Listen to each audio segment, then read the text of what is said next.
Save versus Nerd Rage. Age of Rage. Warning! Save versus Nerd Rage may not be suitable for all listeners. The reason for this is we tend to curse a lot. If you don't like that sort of thing, you probably should walk away right about now. You're still here? Alright, let's do this. Welcome to the triumphant second episode of Save vs. Nerd Rage, Age of Rage. In this episode we have nerd news, we have an interview with the creator of the website Superpleb, and we will be exploring the delicate topic of racial stereotypes with Uncle Z in a new segment that we call Ask a Drunk Irishman. We are bringing you serious subject matter in a show that refuses to take anything seriously. We're talking about topics that matter with guys who do not. This is the Age of Rage. Welcome back to Save vs. Nerd Rage, Age of Rage. Now, we've got a special guest on the show today, and the guy is Pat, otherwise known to the World Wide Web far and wide as Pat. And, or sometimes Pat at superpleb.com. And we're going to talk about his new, and I mean brand shiny new website, superpleb.com. So, Pat, say hello to everyone. G'day, listenership. How are you from Sydney, Australia? Ooh, I just realized something. Our show has now gone international. Happy to be a trailblazer. Indeed, and we are happy to have you, I genuinely mean that, because this is an interview that I've been wanting to set up ever since I first saw your announcement on Dan Carlin's forums weeks ago. So, can you tell me a little bit about that announcement that first got my attention, and what it is that you're doing? Sure thing. So, I'm a listener, as you clearly are, of Dan Carlin's Common Sense show, which is mainly based on US politics, which happens to be, I would say interest, but obsession would be a better word for it. I've always been fascinated by American politics, for some reason. I don't want to go too much into the details of that. It in equal measure, attracts and repels me. So it's never boring. So as a listener of Dan's show, he, a few months ago, put out a show saying, "Put up or shut up." Mm-hmm. And the point of the show is essentially that people should build tools, start initiatives, do something useful to fix the US political system. Right. Now, I suppose listening to that, I was of the opinion that there's a tremendous amount of energy on the internet, and that there really needed to be a way to channel that energy in a constructive way. And my view on how to do that was to build a decision-making tool, a tool that was focused on allowing large groups of people to reach consensus on an idea, to plan out how they were going to pursue the goals in relation to that idea, and then to actually execute the plan. I looked around at different political models, and I thought, well, the ancient Athenians managed to run an entire empire via a direct democracy model with approximately 6,000 voters per initiative. So I thought that might be a good place to start. It's a really, really simple way to get the system going. So I spent about 3 months building the thing, planning it out and building it using Meteor.js, which is a real-time full-stack JavaScript web development framework. Yes. Yeah, we like it when people get geeky on this show, so use as much jargon as you like. Oh, absolutely. We encourage it. Beauty. Well, to go off on a little tangent, I can't recommend Meteor enough. Being able to use JavaScript in your database, in the browser, and then in the logic of the views is really, really handy, and I found it to be a real joy to use. I come from Django, actually. I started off with Python, so JavaScript took a little bit of getting used to. I still think that it's got a few issues around the way that you have to simulate something like classes, but I mean, I do like the language, having gotten more familiar with it. But not to get too far into the weeds, I basically looked around and I thought that real-time capability was really important for a website that was focused on collaborative decision-making. So I decided to build Superpleb in Meteor.js. So off I went. 2 or 3 months later, I had a product, or the beginnings of one at least. I suppose what you'd commonly call a minimum viable product. And one of the first places I went to let people know about it was the Dan Carlin forums. Hence your response to my post and very kind invitation to come on the show. Where else did you announce it? On Reddit. I announced it across the political spectrum on Reddit, and it was fascinating to see where I got a good and not so good response from. So Dan Carlin's Reform Storm subreddit, which is a little bit quieter than it used to be, I actually got a really positive response from that. Because basically mainstream moderate political reformers are very interested in the idea. Where I got a slightly less favourable response was out on the anarchist pages. There was cautious optimism by a few people there, but the idea of a direct democracy didn't sit too well with some of them.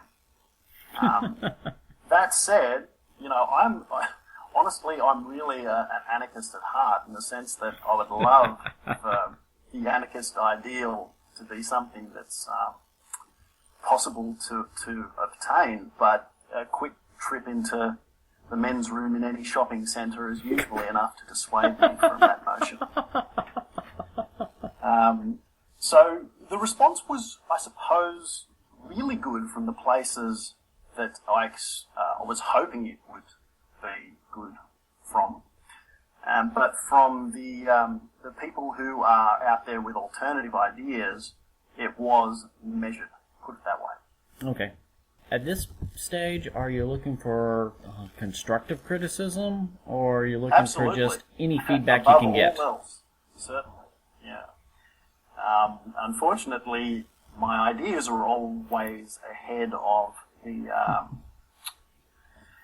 priority list for feature coding. But any criticism that people would like to level at the product is most welcome. I'm, guided by the users above all else. So I'm fascinated to hear back from anyone with criticisms, even what would normally be called unconstructive criticism. I'm very happy for people to tell me why they think it's a pile of rubbish and why it'll never work.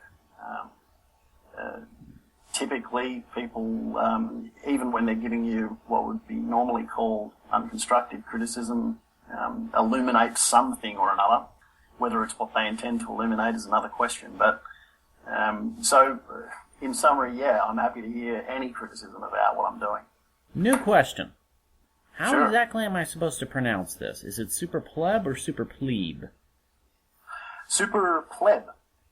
And the reason for that, really, is it's the word pleb, historically, is an ancient Roman term, which was a shortening of the word plebeian, which was to refer to people who weren't in the aristocracy. So you'll see reference in ancient Roman texts to plebs, which was a shortening of the formal term back then. Yeah.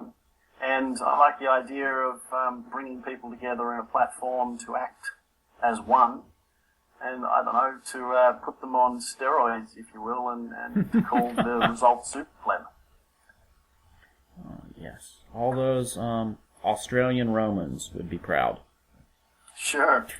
I'm gonna lay claim to Italian heritage. Part of the DNA set that I've got to deal with. So I've got some claim to the Roman heritage.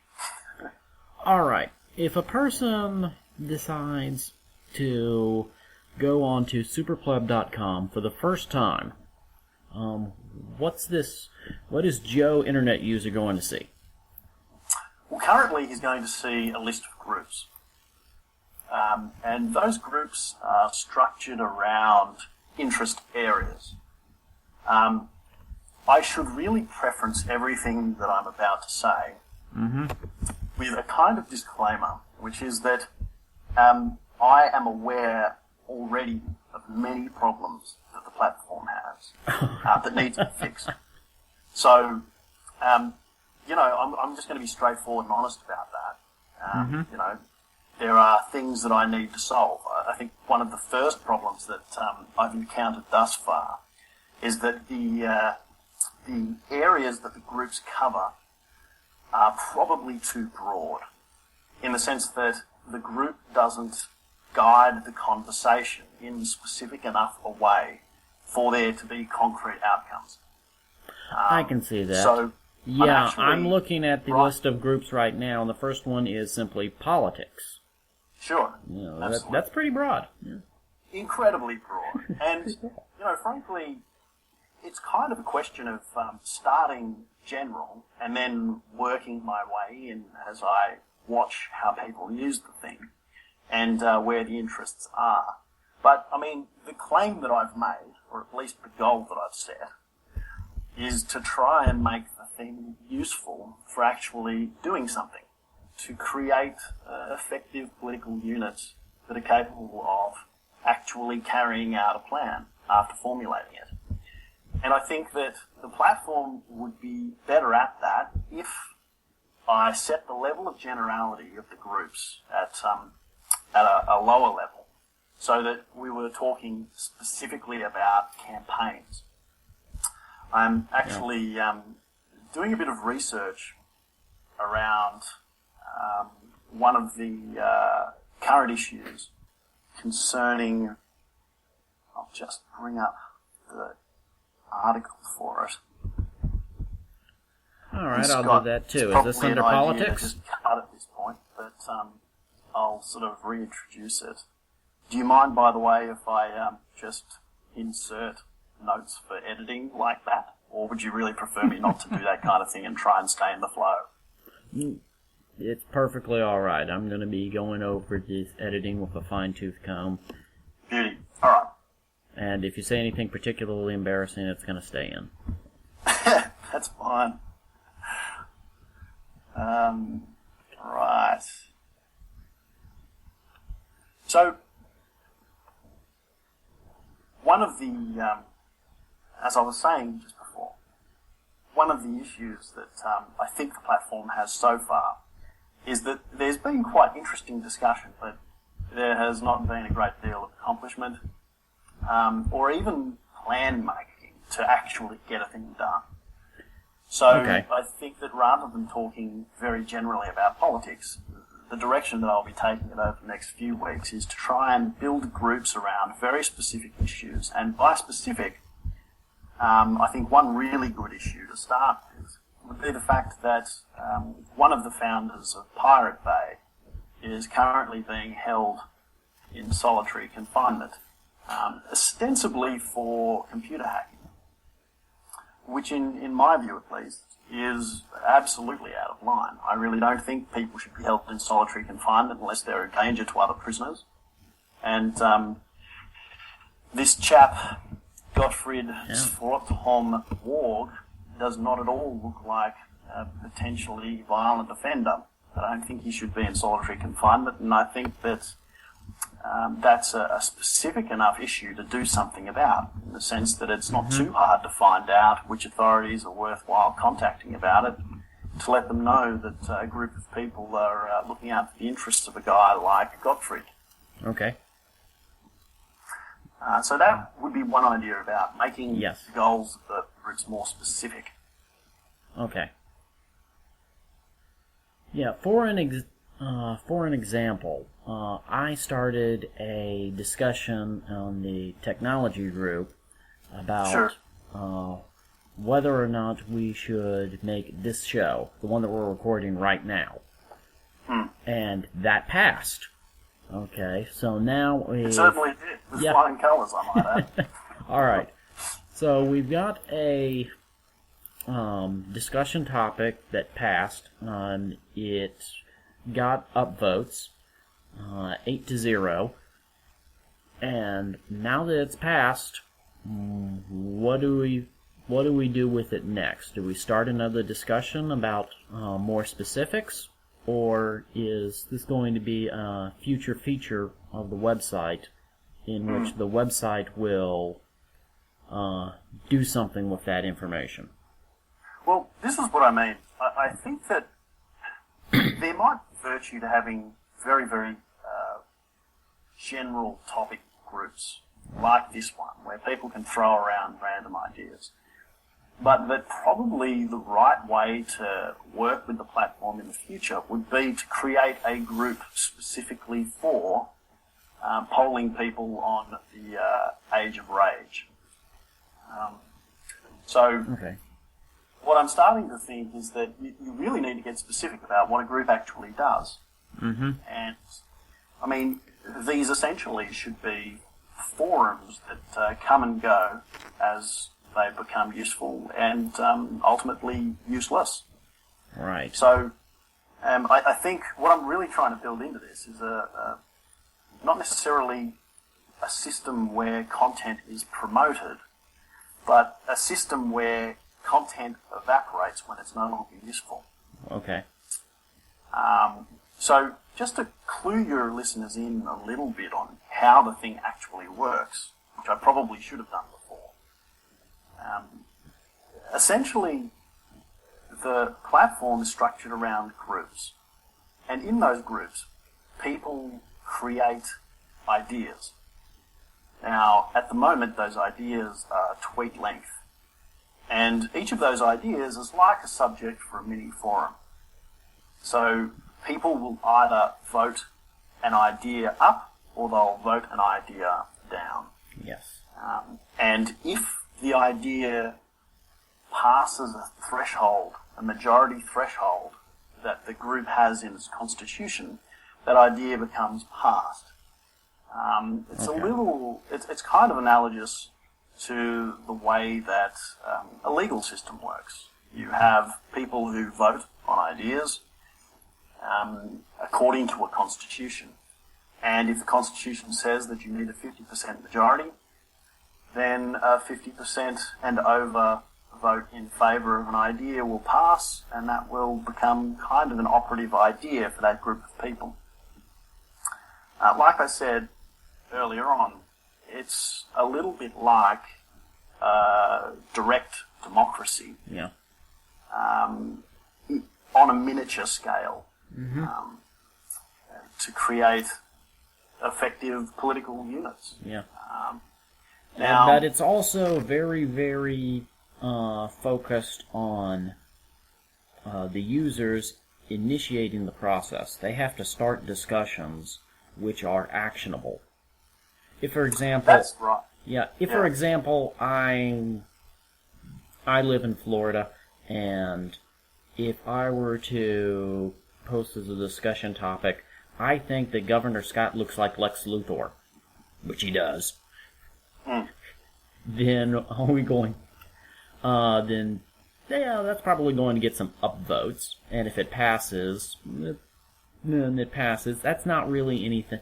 That's not anything actionable. That's not the group agreeing to do anything. That's absolutely right. And there's always going to be some of that.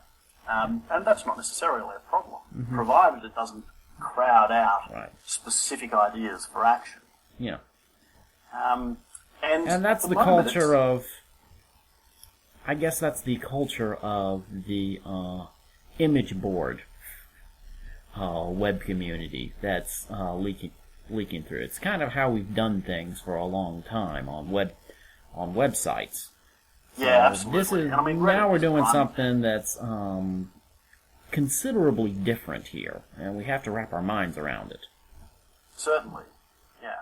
One of the issues I've noticed, actually, or a thing that's happened that I really didn't expect, is that far fewer people are creating ideas than they are commenting on ideas. Now, I'm going to be making a few changes to the interface to encourage the creation of ideas. Okay. But it's clearly heading in a direction where there are far more comments than there are ideas. And that's not what I expected. I actually expected the people to create more ideas than they did comments. So, I mean, that's not necessarily a bad thing, particularly if the crowds become larger. And you would end up, I suppose, if you had more than 100 people in a group, which currently I don't, potentially with an overload of ideas. But there are less people creating ideas than I expected, and that, frankly, I think it's a good thing. It's meant that I've had to focus a bit more on the interface for comments. Okay. And that's gone well. I've, used a bunch of jQuery to make it far more convenient to enter a comment. Comments are formatted in Markdown, which is also a great addition as compared to the wall of text that used to reign supreme in the comments. So there's definitely an evolution in the emphasis of the platform from where I started. Right. Now, Dominic's sent us some questions, and he wanted us to ask about future features, and you've already talked about that extensively, but are there any other features that you're considering sliding in there? Oh, certainly. Yeah. How long do you have? So there are, I think, I'm focusing my development efforts in two directions. First of all, to improve the core product, i.e. how people actually use the group. That's really most of the time that people spend on the site is inside a group, so I really need to focus on ensuring that it's easy to use and that it actually makes sense. Now, in that vein, apart from incremental interface improvements, the top priority is to think of a way to create relationships between comments and ideas, ideas and ideas, and ideas and comments. And what I'm exploring right now is the idea of like a flat forum where at the end of every comment it has a small link that says create a new idea related to this comment or create a new comment related to this comment. And then after you've created the new comment that's derived from the old one, the new comment becomes a child of the old one, and the old one becomes a parent of the child. Yes. And so if you think about the way that Reddit does collapsing threads with parent and children comments, I would not necessarily display the comments next to each other. I would just provide links between the comments, if you know what I mean. And so you would then hit the link to see the parent or children comments of a particular comment or idea that you're looking at, which will pop up a modal to show you all of those related topics of discussion. That idea is going to take some more thought, but that's where I'm thinking of going. Okay. Before I can really spend dev time on that, though, I need to fill it out and work up some prototypes. And before I can even do that, I really need to improve the interface from where it is right now. Now, the other sort of track of development is the one that's not very well developed at all, which is what is the best way to form groups on Superpleb. I mean, Superpleb is going to succeed or fail, depending on whether or not I'm able to solve the problem of how you actually get a group of people to coalesce around something they care enough about to create a consensus and then to plan and then to execute. Now, right now, the platform just doesn't do that adequately. I'm essentially in the midst of experimentation with the unit of discourse, but I need a much better system to thread together those units of discourse. Now, an idea that I'm throwing around right now, which I actually think has a bit of merit, is an idea that I've at least labelled in my own mind, group starter. Now, clearly, your listenership will have heard of Kickstarter. Yes. Now, the idea with forming a group is the problem is always chicken and egg, right? And it's analogous when you think about it to the idea of creating a new product for a market that you're not sure exists. And the way that Kickstarter cleverly circumvented that issue was by essentially asking people to pledge a certain amount of money, such that a person creating a product would know that they have a ready supply of customers for when they do create that product. So I'm going to use that principle, I think, for the creation of groups. So the first thing that someone will be greeted with when they arrive at the site is the group starter page. And what that will have is a bunch of ideas for groups. Okay? People will apply for membership of those groups, and just like Kickstarter, if the person who created the group thinks that you need 100 people as members of that group to accomplish its goal, and he gets to 100 people, then within a specific time period, then that group will become operative. I see. And if the group doesn't reach the membership that they thought was necessary to actually do what that group was apparently for, that group will essentially not come into existence. So it's a way to essentially have people pledge to each other that they're interested in the topic and they're willing to do something about it. And if you reach the right level of people, that's going to start the group off with some real momentum. I like it. Which could circumvent a bunch of problems. So that's the direction I'm headed in for this solving this problem of group creation. And it'll be interesting. It's going to be fascinating to see how that works.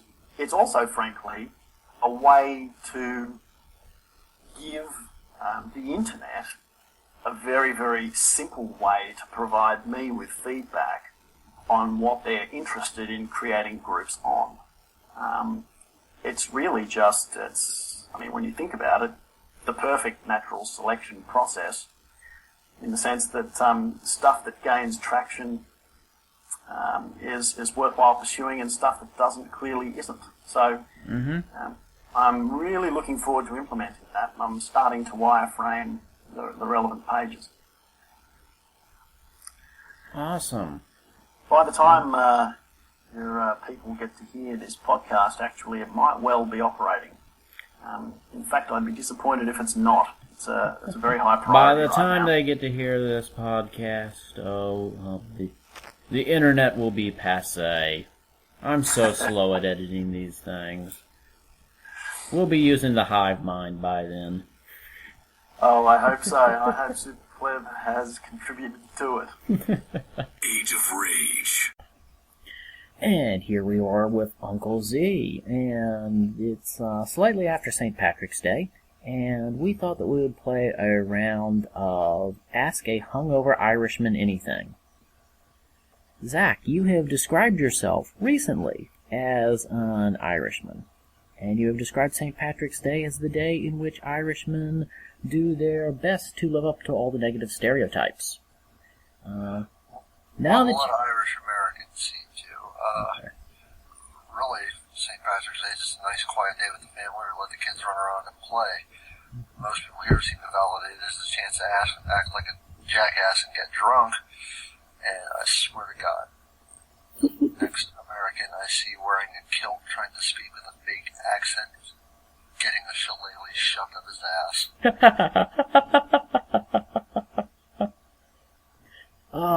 Which is a nice segue into my first question.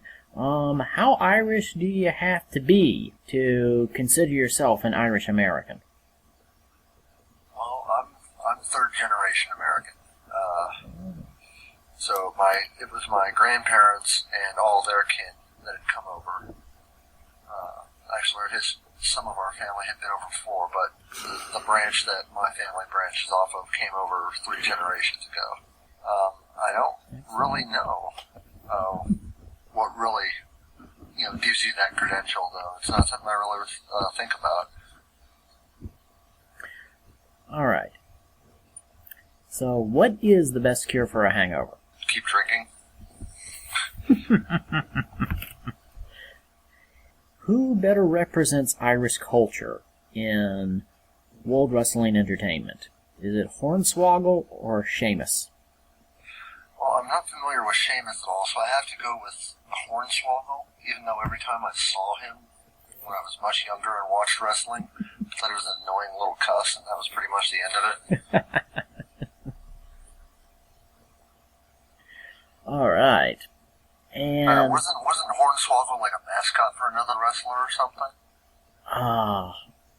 Probably so, at some point. Yeah, but yeah, he's been around for a while now. And wrestlers never really retire, do they? They just kind of change names and color of their tights, I guess. I haven't watched wrestling since I was 11 years old. And next question. What are you drinking on St. Patrick's Day? Me, I actually drink very little. I have maybe 1 or 2 glasses of 10-year-old Old Paddy whiskey. Ooh. And usually I reserve that for if I'm in good company. Okay, and when you say 1 or 2 glasses, are you opening up a glass bottle and saying, that's a glass? No, actually I'm referring to maybe about 2 fingers with 1 whiskey stone in it. All right. As a complete teetotaler, what is a whiskey stone? It's actually a block of soapstone that you wet down, throw in the freezer overnight, and it chills down, and you throw it in your glass of whiskey. And it chills the whiskey without watering it down like a regular ice cube would. Okay. So you don't ruin your whiskey. Yeah, you wouldn't want to be hydrated. So, Lucky Charms. Culturally offensive or magically delicious? That's just a bad advertising gimmick. Alright, now, here's my favorite question. What question did you wish that we had asked you? I really don't know, because I was prepared with the most off-the-wall answers that I could come up with. Okay, give me one of those off-the-wall answers. Well, it would really depend on the question, is what it boils down to. Okay, then I'll make up a question for you. How do you feel about sand? Does not taste good when you pass out. Amazingly, that answer works. Save versus Nerd Rage. Hello, Nerd Rage Army. This is Scott Zabo. I'm talking to you. And I have just a short announcement. In early April of 2015, I will be on site at the world's largest crowdfunding festival, One Spark 2015 in Jacksonville, Florida, beginning April 7th. And I will be speaking with people, I'll be collecting interviews, I'll be talking about their One Spark experiences. I'm representing the show, but I'm also there as part of a project that I call One Spark to Rule Them All. So look me up, come find me, there will be more news to follow in later episodes. Save versus Nerd Rage. This week's music brought to you by MAFX at Profit Motive Media. We have also used the Tiberian National Anthem by Tanner Helland, which is generously released and licensed under a Creative Commons Attribute Share-alike 3.0 license at tannerhelland.com. Do you want to contact the folks at Save vs. Nerd Rage? You can catch us on Facebook. Guess what that name is? Save vs. Nerd Rage. Look us up. You'll find us. Feel free to send comments, feedback, or all the hate in your heart. We welcome it. Thank you, and have a wonderful day. Filled with rage.